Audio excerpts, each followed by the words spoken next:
Hello friends, I'm Sonia Ward from Harmony Success Solutions. You can find me, my products, and services at www.harmonysuccess.com. Well, today I'm here to talk to you about character assassination. I'm sure you can all agree that at some point in time you felt like someone was coming against your character, your image, your persona, your person, and it didn't feel good, or someone you knew that was a victim of character assassination and it was annoying to you. Well, this certainly is sparked from the Trayvon Martin case, which is one of the largest discussions going on in news today at this time. Trayvon Martin, as you know, was a 17-year-old black male who was visiting with his father in a gated community and decided during halftime to go to the store and purchase snacks for his younger brother. Trayvon went to the store, he purchased Skittles and an iced tea, and began to return back to his father's community. When returning back to his father's community, he ran into the neighborhood self-appointed watchman. His name is George Zimmerman, if you don't know. Again, his name is George Zimmerman. Now, as for me, it doesn't matter if Mr. Zimmerman is white, partially white, Hispanic, partially Hispanic, black, partially black, Indian, partially Indian, or an entire mix of all of the above. It is not a matter of the color of his skin.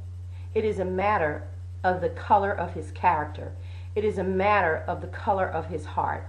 We're talking about an act of violence, and even higher than that, a sin under the law of God.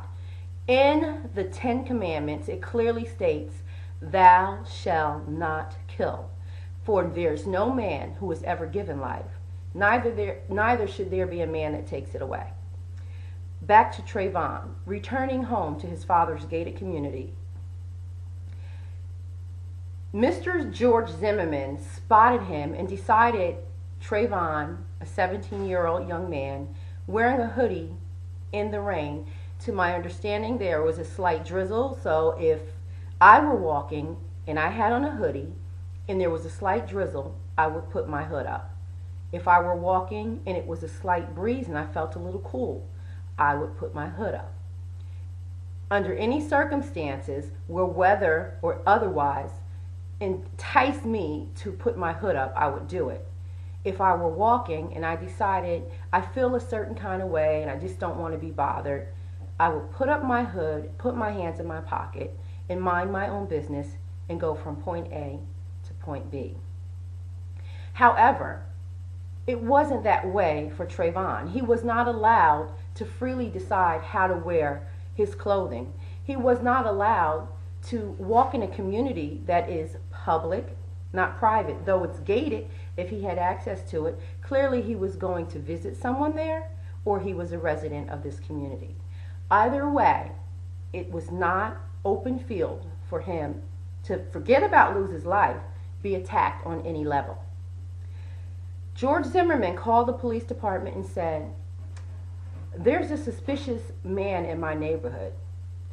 Now, the police officer said, the dispatcher said, "What color is he? Is he black, white, Hispanic?" He goes, "Yeah, he's a black guy. He looks suspicious. He looks high or something. He looks like something's wrong with him."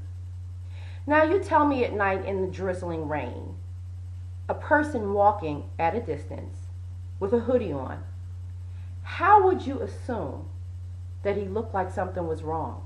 That he looked like he was high? Could he see his eyes clearly? Could he see his face? Was he staggering and stumbling?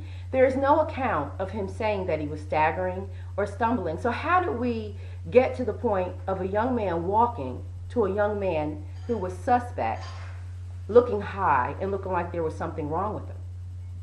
Now, I have gone for walks just because I go for exercise, just because I go for solitude, just because I go for temperance, just because I go for peace. There are different reasons to go for a walk. Have I not been upset and gone for a walk before? Absolutely. Exercise is the greatest way to diffuse stress.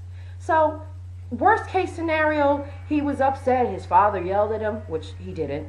His girlfriend was on the phone breaking up with him, which she wasn't. But let's just say it was something like that.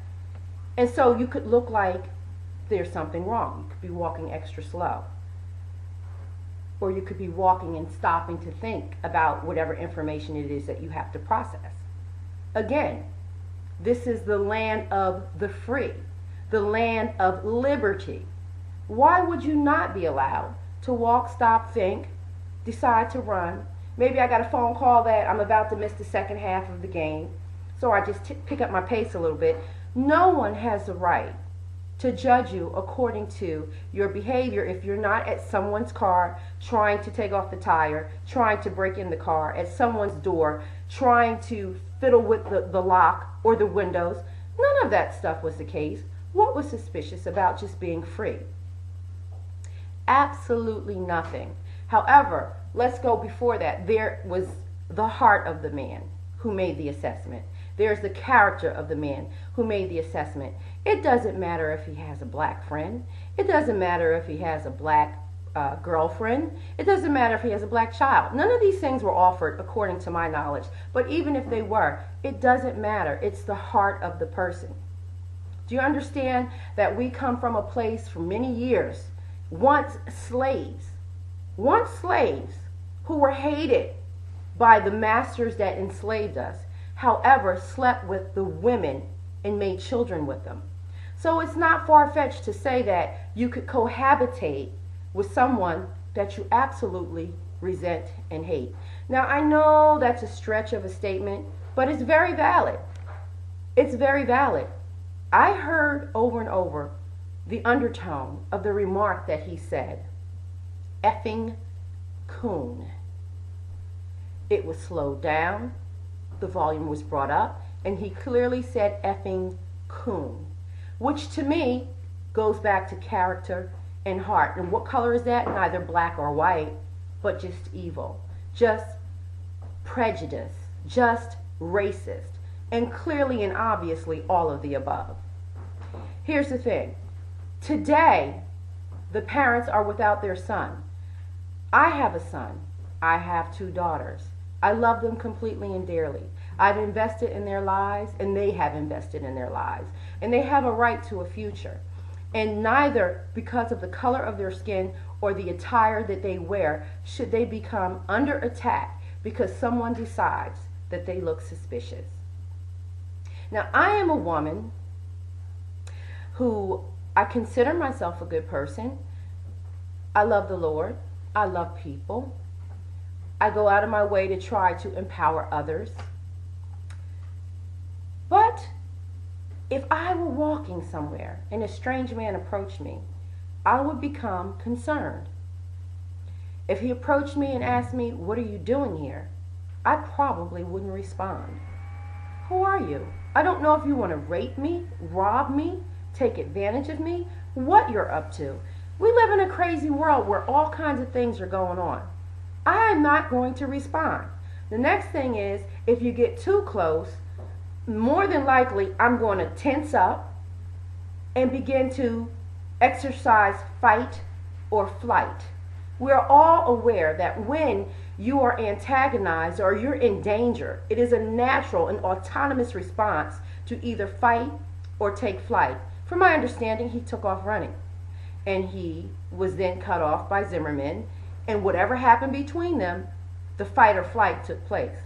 Let me tell you something about me, praying woman. Tell you something about me, a woman of peace. Corner me somewhere where I have to either fight or flight, and when flight doesn't work anymore, you're going to get the fight of your life. Trust me when I tell you, I'm going to fight tooth and nail, and I have the right to defend myself. No one can grab you and attack you being a stranger that is not a police officer and demand that you respond to them. Just doesn't work that way. It could cost you your life. And in this case, it certainly did cost Trayvon his life. I'm enraged because this man is getting away with murder. Michael Vick, he was Sentenced for taking the life of animals. Are we less than animals?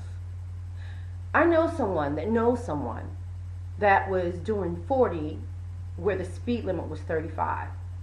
She turned to the left, and by the time she looked, a woman had stepped out in the street. Unfortunately, this woman lost her life.